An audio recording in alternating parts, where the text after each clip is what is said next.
What's happening in the world coming up on NTD News. First, our top stories. The most broad charges yet brought forth against former President Trump, what he's charged with, and what he plans to do next to counter this. Trump team's request to discuss classified documents in a secure facility was declined. Prosecutors said there's no special treatment. We have more updates on that and on Trump's New York hush money case. A Democrat congressman says most Americans want President Biden to skip re-election. He says there are other Democrats who should step in for a presidential run. Bone-chilling exposure of China's organ harvesting industry. A doctor speaking under his real name explains a shocking first-hand experience. We have an exclusive report.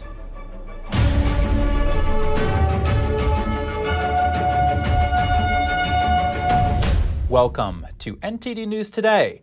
I'm Chris Beers. Our top news: former President Trump now facing nearly 100 charges in total after his fourth indictment in Georgia late last night. What's his next move going to be? NTD's Melina Wisecup is at the Fulton County Courthouse for us this afternoon. Melina, the speed of this indictment came as a surprise, and it's also the most complicated one yet. Tell us more. End of the beginning chapter in former President Donald Trump's legal issues. Yeah, Chris, it was totally a shock, the speed in which this case came, these indictments came. We were all expecting this to unfold today, but actually it was moved up a day. It came out late last night, and this is a broad case. It wasn't just targeting Trump. This is why it's so broad and complex, because Trump's not the only one facing charges here. There are 18 other defendants in this case, many of whom are Trump's closest allies, some of which were on the front lines here in Georgia when they were probing the so-called election fraud back in January of 2021. Figures like Rudy Giuliani and Sidney Powell, for example, are also facing charges in this lawsuit, and they're being charged as being involved in a criminal enterprise. Here's how the DA explained the charges last night, along with a Trump response earlier today. That fight would be in federal court. There would be several appeals moving up to federal. Every individual charged in the indictment is charged with one count of violating Georgia's Racketeer, Influenced, and Corrupt Organizations Act through participation in a criminal enterprise. They know they can't beat me in a fair fight at the ballot box, so they're weaponizing the legal system to try and defeat me. And you know what? This is the greatest political movement of all time. It's going to make America great again. There's never been a movement like it, and they're not going to let it happen.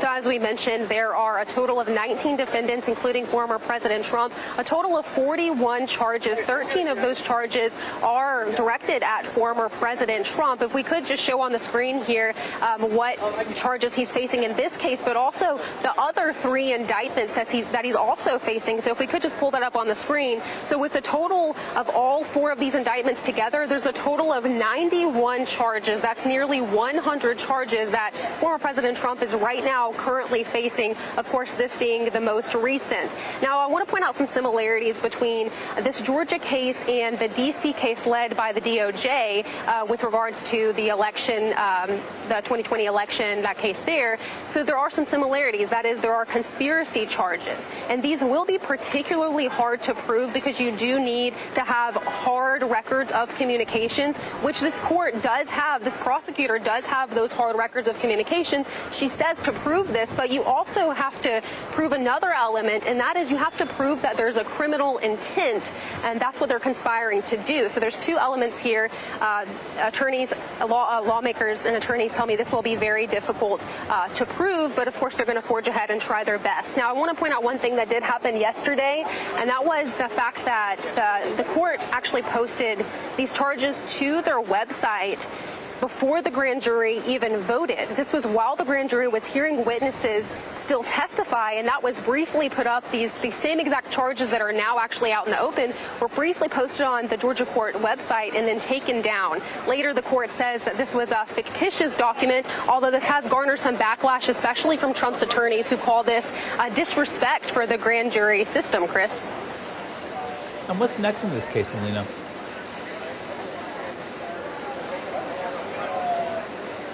So how Trump is responding now, his lawyers will try to move this case to federal court, which he previously did try to do when this case was being overseen by a different judge, but that judge has since been changed, so it's possible that this new judge could rule a different way here. All defendants, including former President Trump, have until August 25th, that is next Friday, to come here to surrender and enter a plea deal or enter a plea decision. And Trump, what's next for him? Monday, he plans to hold a press conference in New Jersey where he'll unveil his reports of election fraud. Chris, back to you. Thank you, Melina.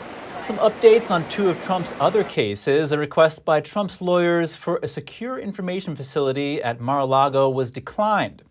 Trump and his team wanted to use the facility to discuss classified evidence. Prosecutors with special counsel Jack Smith turned down the request, arguing that the move amounts to special treatment that no other criminal defendant would receive.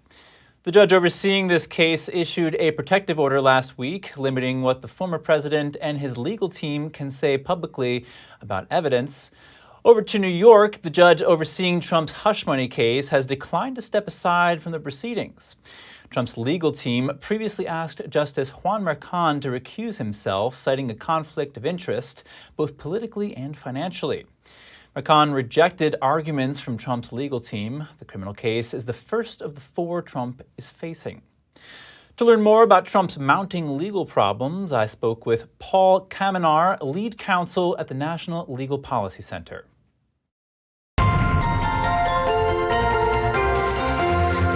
Paul Kamenar, thank you for joining us. Thank you. Paul, what's this fourth indictment of Donald Trump about? Basically, they're trying to charge Trump and 18 other defendants of stealing the election in Georgia, or trying to steal it, going after the electors and setting up so-called false electors. And it's one that is unprecedented. Basically, they're charging these defendants with petitioning the state officials for redress of grievances, which was totally protected by the First Amendment. I don't see how they could be convicted of that constitutional right they have. And what would you say is most notable about this indictment? Well, most notable is the breadth of it, 19 defendants. There's no way you can have 19 defendants and their attorneys all in one courtroom. They're going to have it in a coliseum. It's also noted for the 161 acts of the RICO violation. And if you look at them, a lot of them are that Trump asked the state election officials to look into possible fraud. That's totally protected. There are 41 counts. They've got everybody in there. And I just don't see this case being tried at least for another year or so after the election. Now, like you touched on, this case is being filed as a RICO case. Explain for us what that means. Yeah, RICO, R-I-C-O, is the abbreviation for Racketeer Influence and Corruption Organization, meaning she's saying that Trump and his allies are basically acting like a criminal enterprise, like some drug gang or mafia. And under Georgia law, it's a lot easier to use that law than it is the federal RICO statute. And again, there's a lot of constitutional issues here, not to mention that this case should be removed to a federal court because of the allegations that Trump was acting while he was president and executing his duties. Now, what does the prosecution have to prove to win this case? They have to prove each one of those counts that there was corrupt and illegal intent for each of these defendants to try to steal the Georgia election. They're going to have to get 12 jurors to agree to that, and they have to go count by count. And I just don't see how this prosecutor can do that with this kind of a massive charge being brought. And this prosecutor, as we know, has a political axe to grind. She was out to get Trump. She also was admonished by the court for having a fundraiser for one of the opponents of one of the defendants that she's prosecuted. I mean, this thing stinks to high heavens. Paul, how does this indictment compare to the other 3 indictments of Donald Trump right now? Well, that's a good question. The other 3 indictments, one in New York deals with Stormy Daniels, has nothing to do with this. The one in Florida, the Mar-a-Lago, deals with classified documents. That has nothing to do with this case. The only one that may be similar and is similar is the one they indicted last week, charging Trump, only Trump, and also 6 unindicted conspirators with stealing the election at the federal level in terms of getting Pence to have the electors count be sent back to the states. So it's related in that way. The Georgia one is more focused on the state electors only. The one in D.C. court here focuses on the overall election. Paul Kamenar, thank you for joining us. Thank you anytime. Coming up, a court rules that Harvard University cannot recoup millions of dollars in legal fees. That's after it unsuccessfully tried to defend its race-based admissions policy. A Texas lawsuit against Planned Parenthood is set to begin. The state is looking to recoup Medicaid money and impose fines. And new movie Sound of Freedom beat out Disney's Indiana Jones, becoming the biggest surprise of the year at the box office. More in just a moment here on NTD News Today.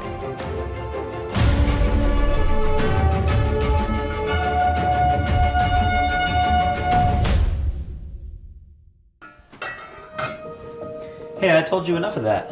But look, this is different. It's Ganjin World.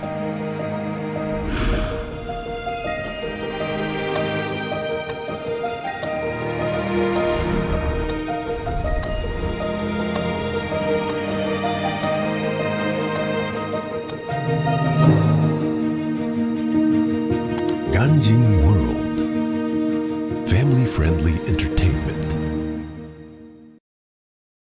One single person is sometimes all it takes to change the course of history.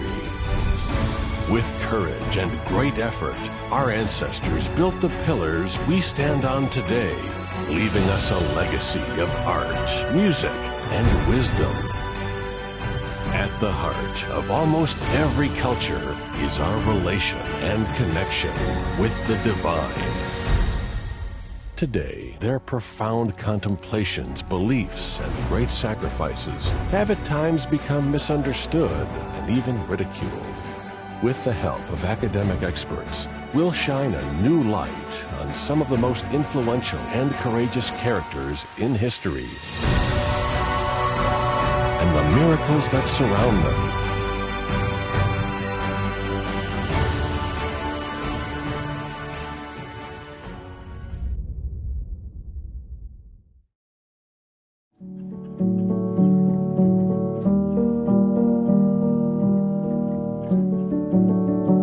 A painting that has true beauty. I imagine it's like a door.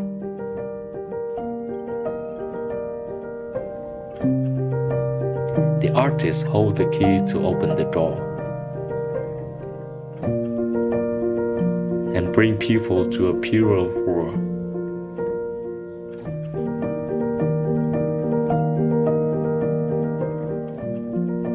A world where people are more compassionate.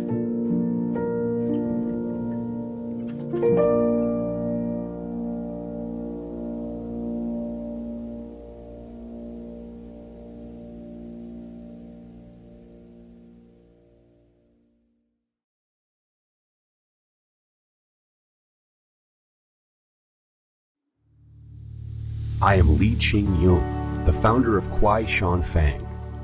In Taiwan, we have the world's largest cypress forest. My father especially loves the forest scent emitted by the cypress forest. To bring the forest's fragrance to my father and family, I founded Kwai Shan Fang. We aim to provide you with the most natural cypress forest essence.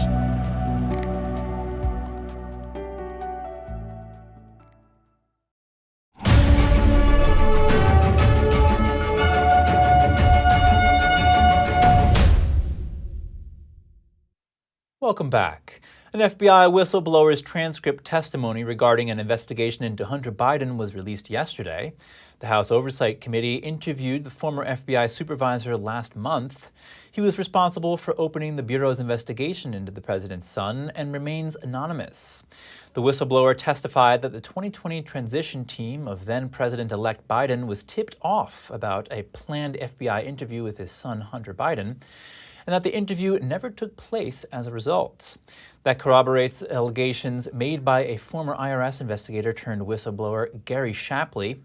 The whistleblower said he understood why FBI headquarters had to inform the Secret Service headquarters, but not Biden's transition team. Hunter Biden's legal criminal defense attorney wants off the case. In his request to withdraw, Christopher Clark told the federal judge he could now be called as a witness in future proceedings, since the plea agreement will likely be contested. Last week, federal prosecutors said they reached an impasse on the plea deal related to tax offenses and a gun possession charge. A retired Harvard law professor is questioning the legality of U.S. Attorney David Weiss's special counsel status in Hunter Biden's case. Attorney General Merrick Garland appointed Weiss to lead the investigation last week. Attorney Alan Dershowitz told Fox Business that it's illegal. Here's Dershowitz yesterday. The regulation provides clearly that special counsel have to come from outside the government for a good reason. What's so special about a special counsel is that he doesn't have to answer to the present administration. He's independent. A number of congressional Republicans are calling for Weiss to recuse himself. The Justice Department has not addressed the controversy. A Democratic congressman says Biden should step aside in 2024.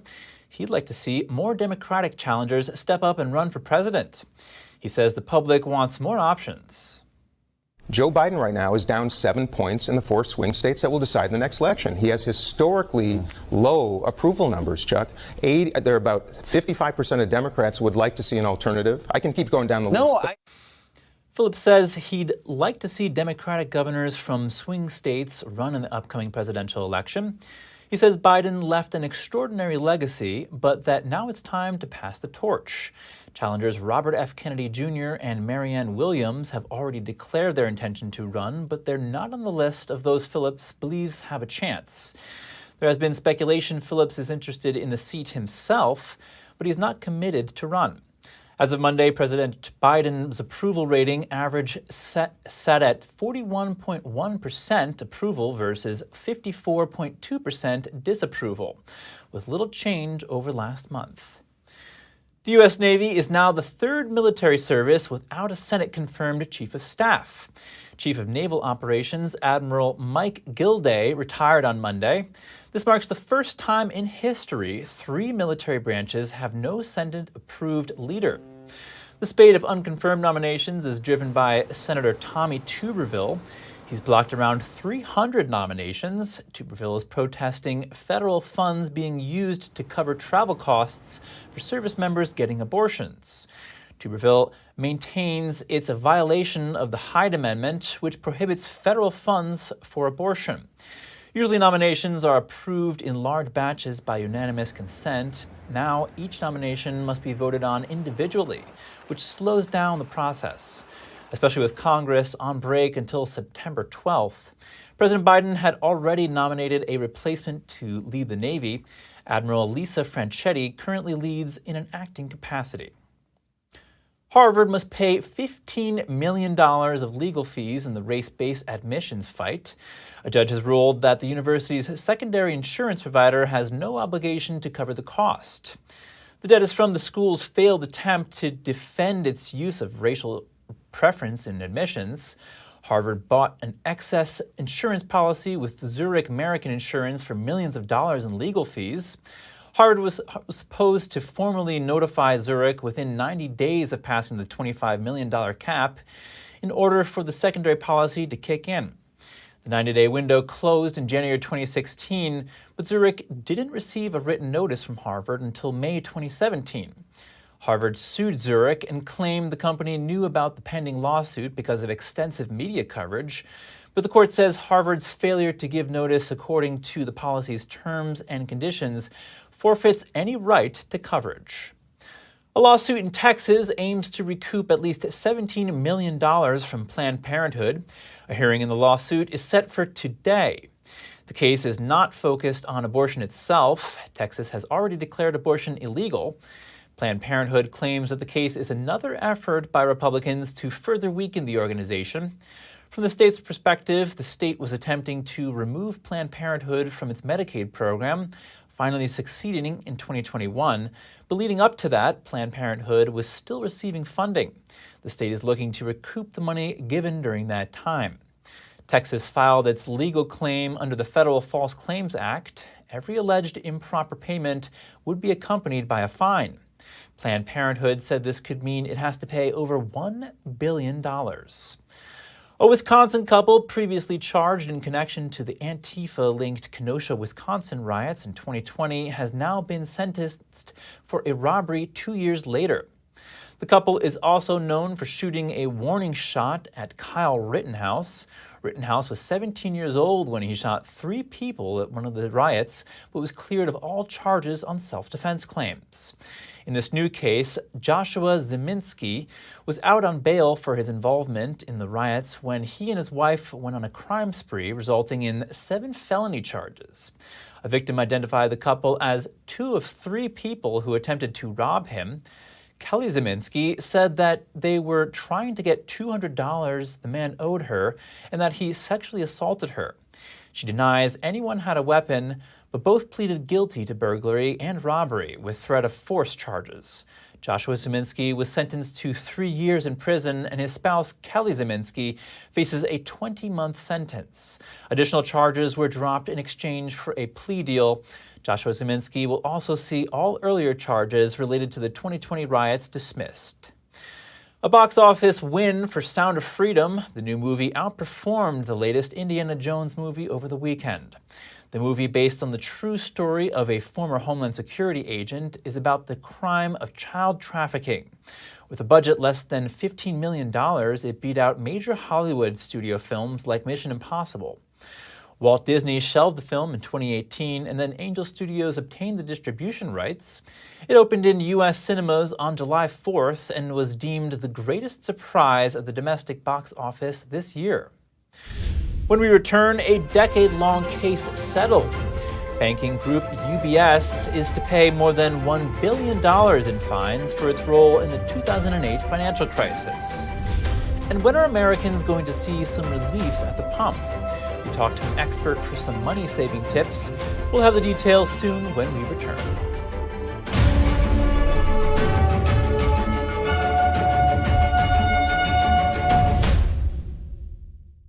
I'm offended, you're offended, let's all get offended tonight. I've got this new record coming out called The Country Truth.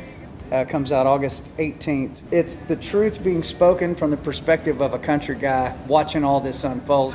Have a great time in Nashville. I'm often offended. Okay. Let's all get offended tonight.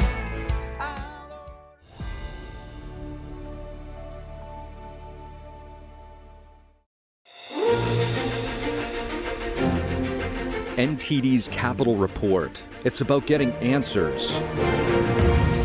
Cutting through the fog of politics. It's about your questions and our chances to ask. What is the net impact of the American Congressman Graves? Thank you for joining us.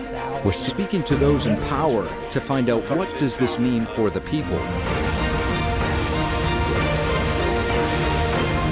We're here so you are in the know.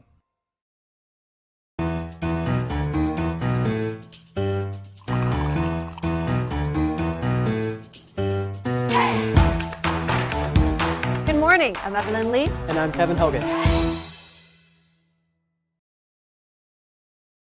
The stories that need to be told, the voices that need to be heard, the truth that you need to see. Get unbiased and in-depth news. Don't miss a beat. I'm Stephanie Cox. At NTD, we're here for you.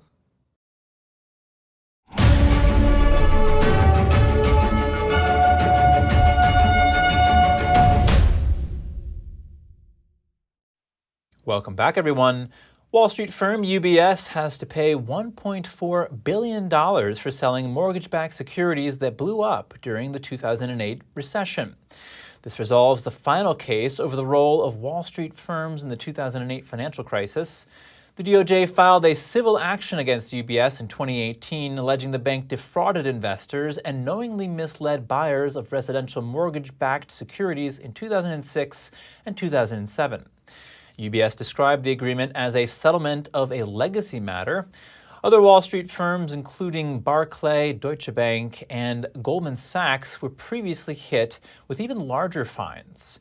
In total, prosecutors say they fined companies more than $36 billion for conduct that fueled the 2008 financial crisis. If you're planning to travel to this Labor Day weekend, you might want to factor in rising gas prices.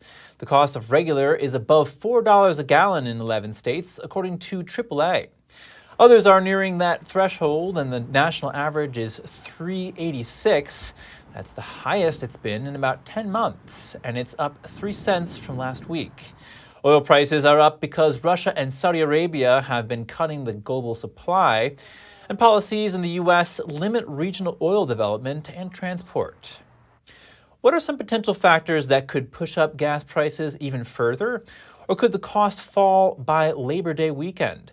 And how can you save on gas? NTD Business's Don Ma speaks with an analyst from Gasbuddy. And now here with me is Patrick DeHaan, Head of Petroleum Analysis at Gasbuddy. So, Patrick, national average $3.86 right now, Washington State at $5 a gallon. I'm wondering, is there still headroom for prices to rise, or have we peaked now? Well, there certainly is the possibility that we could continue to go even higher than this. We are coming into the peak of hurricane season, which really starts in mid to late August and lasts for about 3 to 4 weeks. So if we see any major hurricane, especially one that enters the Gulf of Mexico, that's where half of the nation's total refining capacity is. And if a hurricane should threaten that infrastructure, we certainly could see the national average going up beyond the $4 a gallon mark. But that's a big what if. I think if avoid a major hurricane, we should see prices taper off, especially now that gasoline demand is starting to fall as schools reopen nationwide. Going into the Labor Day weekend, how are prices going to look like? I think that gas prices will likely inch a little bit lower by Labor Day, probably not much. The national average maybe between $3.75 to $3.85 a gallon, so not a huge departure from where we are today. But it's going to be abnormal, that is, for gas prices that are higher closing the summer driving season this year compared to the normal year, which features typically gas prices declining going into the closing innings of summer. In your opinion, what has been the biggest factor influencing prices here at the pump in the U.S.? Well, a lot of what we've seen with gas prices suddenly rising has been really two major issues that have arisen. First and foremost, Saudi Arabia cutting oil production, which it announced in June. Starting in July, it has now extended those cuts into both August and September. That's been pushing up the price of oil, as is Russia now joining in on those production cuts. In addition, the heat wave that the United States saw several weeks ago caused unexpected outages at some of those large refineries down in Texas and Louisiana.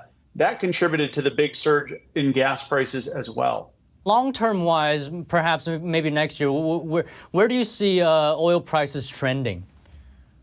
Well, I think there certainly could be more upward pressure going into 2024, especially if the economy continues to improve. If the Federal Reserve starts to taper off of interest rates, that could start to contribute to rising GDP. At the same time, that could also contribute to an American consumer who starts to consume more fossil fuels, gasoline, diesel, and jet fuel. And the big wild card is, will OPEC, which has projected or planned on production cuts in 2024, stick with those production cuts? It's going to be a very delicate balancing act, but I do think that 2024 may see higher oil prices than what we saw this year. I see. So I'm here in New York, $3.90 a gallon. Do you have any money-saving tips or even gas-saving tips? Well, I mean, as you mentioned, gas prices are now starting to go above the year-ago levels in about 13 different states. I always would urge motorists to shop around before filling their tank. For any last-minute Labor Day travel as well, motorists that cross state lines would be well advised to make sure they're filling up on the right side of those state lines, where prices can vary by 20 to 50 cents a gallon. All right, thank you so much today, Patrick. Pleasure speaking with you. My pleasure. Thanks for having me.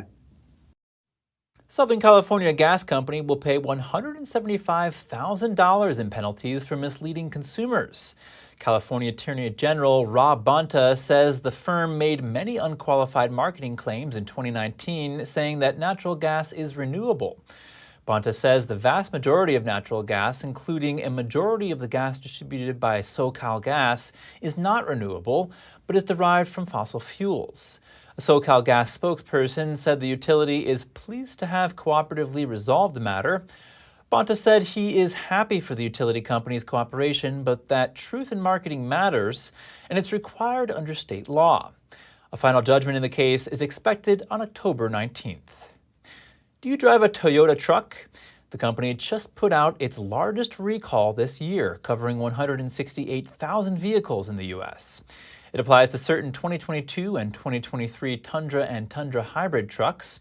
The vehicles have a plastic fuel tube which could rub against a brake line and develop a fuel leak.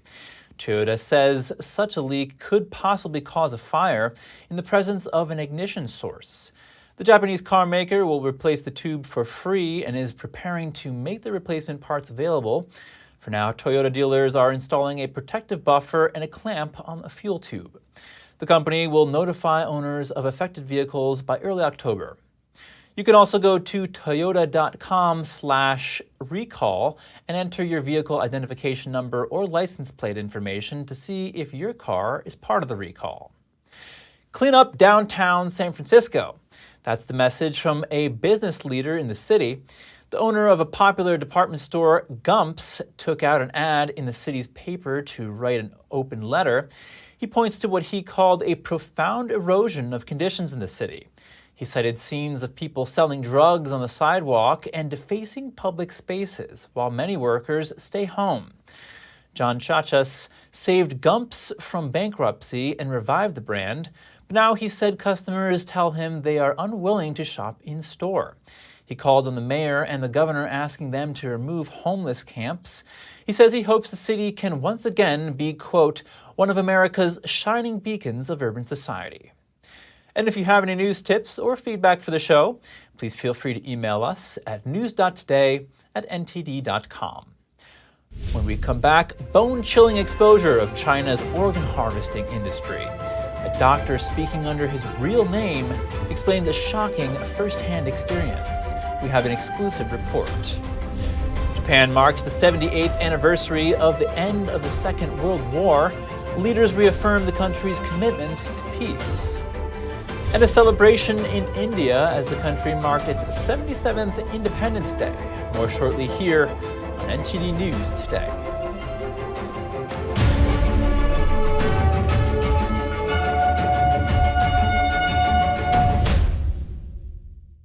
Stay tuned to get 2 rolls of alien tape free. You wouldn't stick your mother-in-law on the wall, but you could with alien tape. It just sticks. Just peel and stick to make anything stay in place quick. Brick, pavers, marble, tile, plastic, even leather. Nothing works better than alien tape.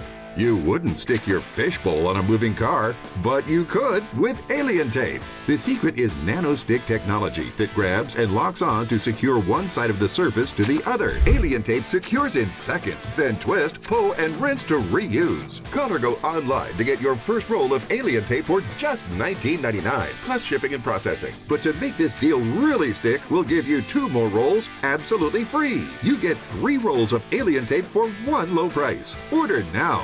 To order, call 1-800-490-1364 or go to tryalientape.com. So call 1-800-490-1364 or order online at tryalientape.com.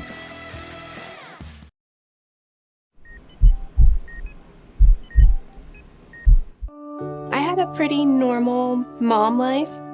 Everything was pretty good, and it was a very happy life. And we just had a new baby. And then all of a sudden, within a day or two, she's on life support and fighting for her life. And I knew something was pretty wrong. A little less than a week after I came home, I couldn't breathe. That's when we decided to go to the hospital. I was given the diagnosis that I had peripartum cardiomyopathy, which is basically a pregnancy-induced heart failure. They told me my only chance was a heart transplant. And the American Heart Association helped make that possible. Their research helped save me. This could not happen without monthly donations from friends like you. Your sustained support helps fund life-saving research that leads to medical breakthroughs, like those that gave Jen a second chance at life. Heart disease is the #1 killer in America, and we urgently need your help to save lives. Go to helpheart.org or call now to become a monthly donor today. Your donation of only $19 a month, just 63 cents a day, will make a difference through prevention, early detection, treatments, and cures that help save lives. I am very thankful for the American Heart Association. I'm grateful for just every day that I get with my children. Please go to helpheart.org or call now with your donation of just $19 a month. Join our community of monthly donors, and you'll get this limited edition t-shirt you can wear to show you're helping save lives. One simple act today can save your life or the life of a loved one. So please, call or go to helpheart.org now to help save lives.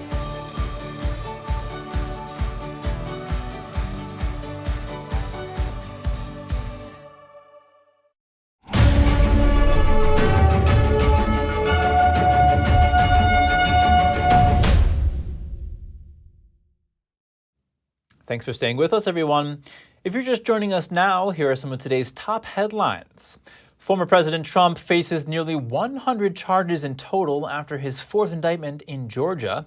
Fulton County District Attorney Fannie Willis said Trump must surrender by August 25th in Georgia. Paul Kamenar, lead counsel at the National Legal and Policy Center, called Trump's latest indictment unprecedented. He said the defendants were charged with petitioning the state officials for redress of grievances, which is a legal right under the First Amendment. A Democratic congressman says Biden should skip 2024 re-election. He says the public wants more options and that it's time for the president to pass the torch. A former resident doctor at one of China's largest military hospitals recounts how he witnessed a man's kidneys and eyes carved out for transplant while he was still alive. Now he's shedding light on China's horrifying forced organ harvesting industry. And just a warning, some viewers may find the following content disturbing. I was ordered to take one of his eyeballs by the soldier on the other side. And the nurse handed me a hemostat. I really couldn't stand it. And I said, I can't do it. I can't. The horror Jone witnessed took place in 1994 inside a van guarded by armed soldiers, then staffed with 5 surgeons and nurses. He thought they were on a secret military mission near a prison around China's northeastern Dalian city. But what followed has stayed with him for decades. I looked at him. He was looking right at me. This man at my feet during the operation, he was really looking at me. His eyes were moving. Jone says the man was no more than 18 years old, carried into the van by 4 soldiers, his limbs tightly bound by ropes. A doctor first sliced open the man's stomach, and 2 others extracted a kidney each. The man's legs twitched, his throat moved, but no sound came out. Then a doctor instructed Jone to step on the man's legs and don't let him move. As I pressed down, his still warm body made me think he was alive. A surgeon took a scalpel and made a large incision directly under the xiphoid into the umbilical cord. When the abdomen opened, the intestines came out.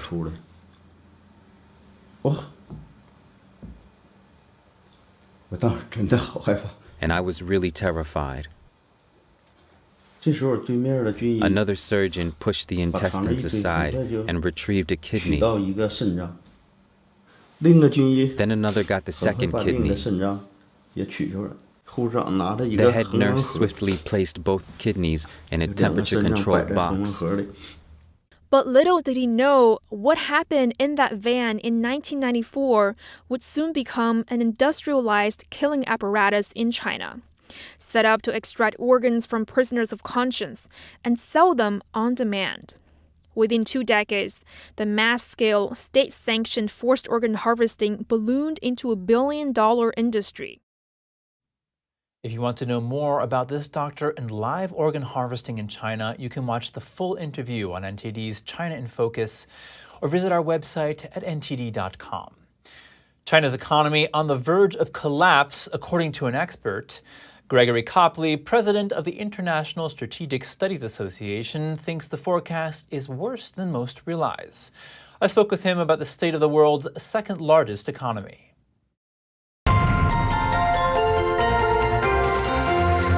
Gregory Copley, thank you for joining us again. Good to be with you. Gregory, experts have said China is heading for a decade or more of economic stagnation. How do you view the country's economic outlook? I think it's more than just a decade of economic stagnation. We're seeing a reversion to the Maoist policies of population control, which will include mass starvation. I think we're looking at a really economic collapse. And what will accompany that is, of course, the possibility of the removal of the Communist Party of China. But certainly, we're looking at economic collapse in many different forms. So some suggest that a bailout is needed to get the Chinese economy going again, but that China doesn't have the resources to make that happen. What other options do they have? Well, economic stimulus certainly is not working, and they've attempted that over the past few months with great failure. So the only step now is population control, and that is starting again with the announcement of a new strain of COVID, so that people have to be quarantined, that have to be confined to hospitals or their home. That's probably unlikely to work. The other problem is a possible distraction by Xi Jinping in the form of a war, which he's constantly called for against Taiwan. And that may provide a diversion, if you like, from the internal problems and allow the government to impose sacrifices on the population. That, however, is unlikely to work too. The People's Liberation Army themselves have indicated that they would not support such an action. And how do the restraints the government there has placed on private business over the past 3 years factor into the overall state of the economy there?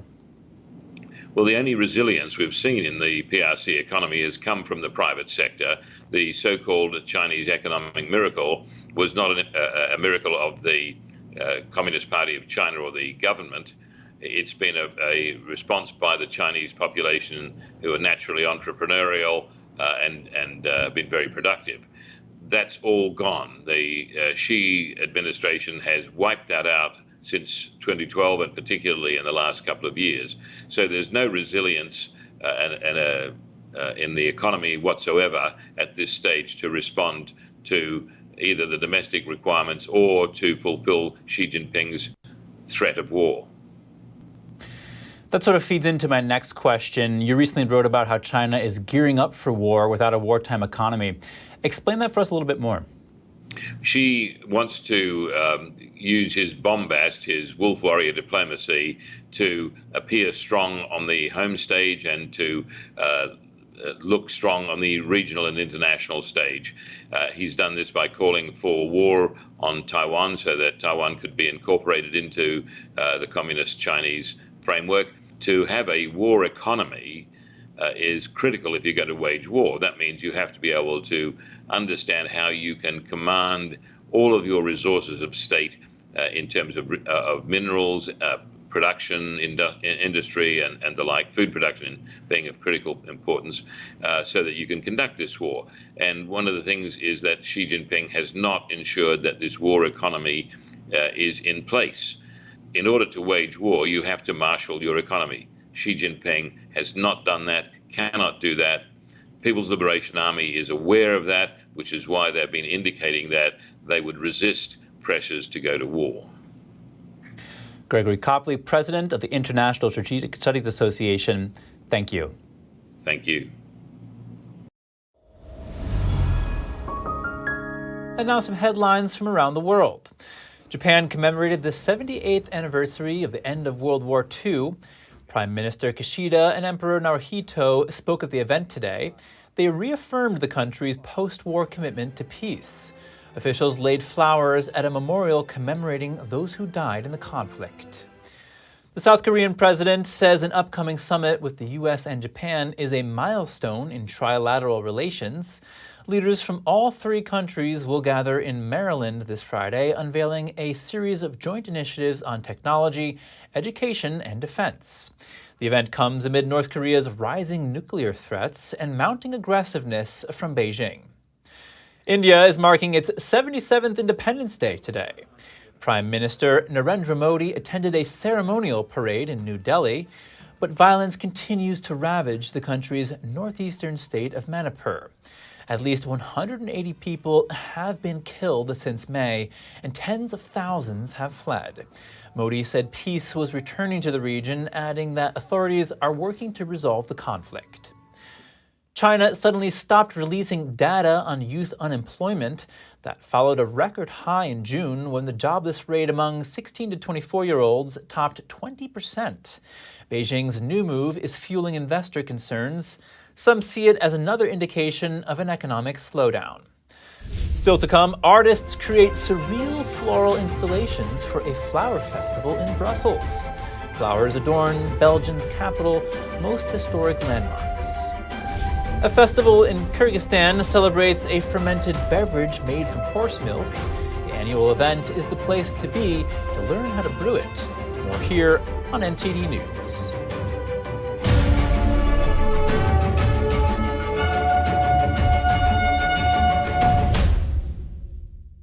What if you could whiten your teeth by simply brushing your teeth? Now you can with Smile Actives, the teeth whitening breakthrough that safely gets your teeth white and keeps them white every day, just by brushing your teeth. I never thought that whitening my teeth could be so easy. I just put the gel on the brush, the toothpaste on it, brush, and I can see my white teeth. Simply add Smile Actives to any toothpaste and our patented PolyClean technology activates into a powerful microfoam that penetrates into the enamel surface to safely lift and remove stains. You need a simple way to whiten your teeth. Without strips, without trays, without going to the dentist. And it was about time that a product was developed that you would be able to do that with just brushing. And now, Smile Actives is even better with new Pro Whitening Gel with 33% greater whitening power, clinically shown to whiten teeth faster, up to 8 shades. 100% of users saw whiter teeth. On food stains, coffee and wine stains, even on veneers, crowns, and dentures. I eat the blueberries, I drink the coffee, and I know that Smile Actives will keep my teeth white every day. If you could use something so easy like Smile Actives to take yellow teeth to white teeth, why wouldn't you? Why spend hundreds of dollars for whitening treatments at the dentist when now you can whiten your teeth with new Smile Actives Pro Whitening Gel every time you brush your teeth? Call or go to smileactives.com and for a limited time get new Pro Whitening Gel for just $24.95. Order in the next 5 minutes and buy one get one absolutely free for just $24.95. That's 2 for 1 and save 58%. We'll even include free shipping. Get your teeth whiter guaranteed or return it within 60 days for your money back. I smile every day now. The difference is literally night and day. So now I'm always smiling, always choosing, because now my teeth are much whiter. This offer is not available in stores, so call or click now before the special buy one get one free offer goes away. Anyone who's ever sold a home will tell you it's really hard. And it's one of the biggest financial decisions you'll ever make. That's why who you work with matters. Together with HomeLight, we take care of every detail.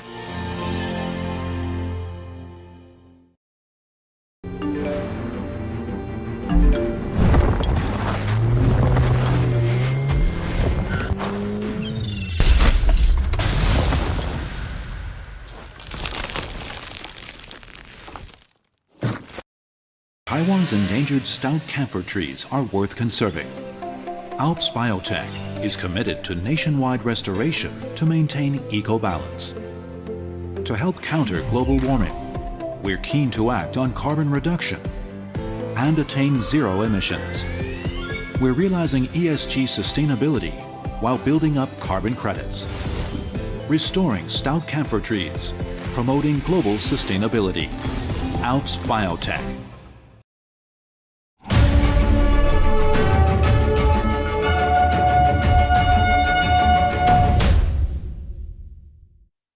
Welcome back.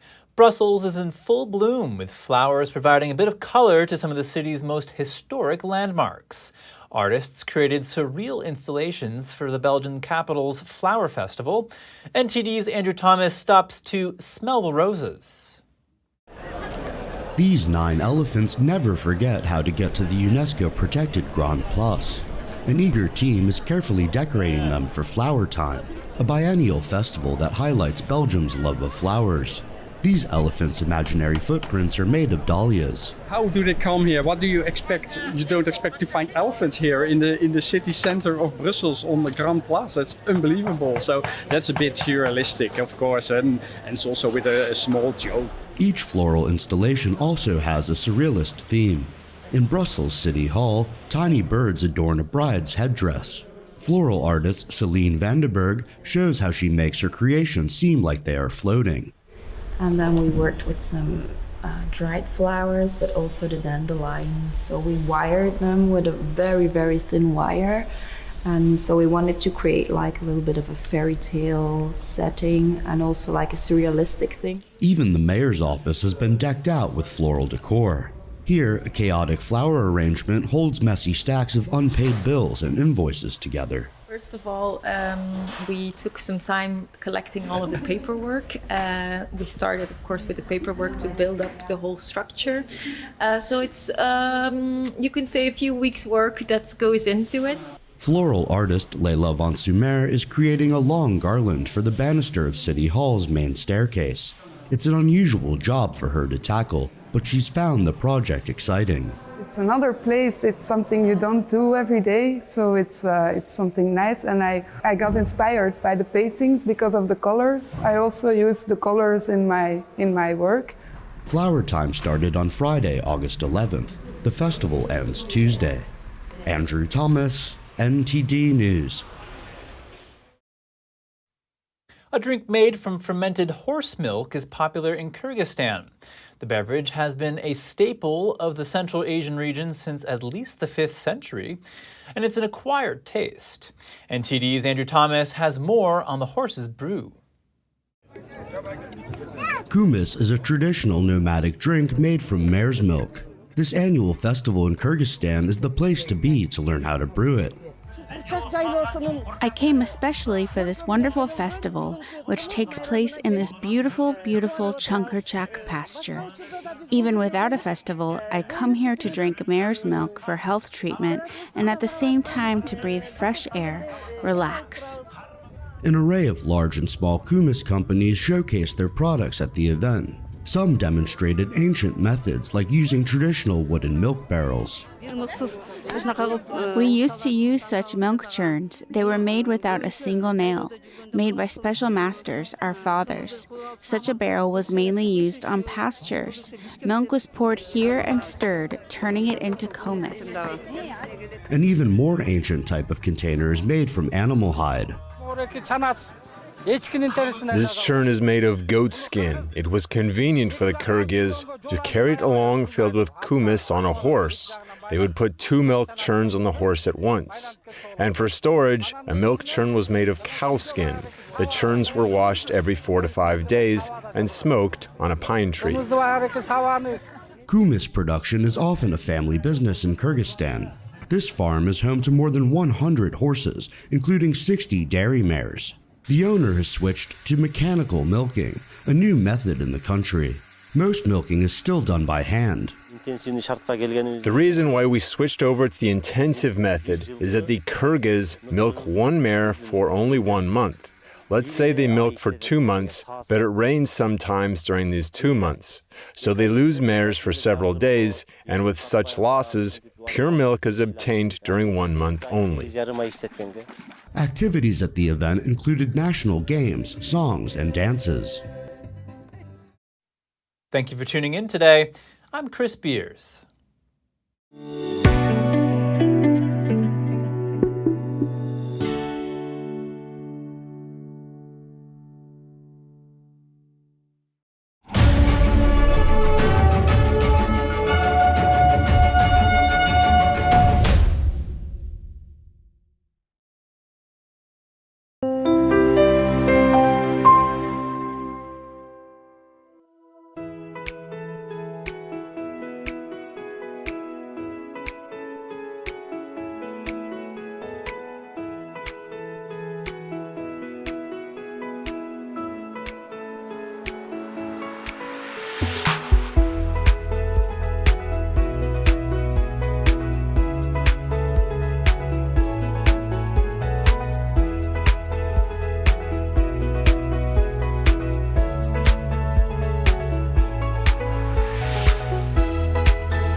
Thanks for watching us on YouTube. Did you know YouTube only keeps selective videos on its platform? So if you want to make sure you get the full picture, just subscribe to our newsletter. Go to newsletter.ntd.com and sign up. It's free.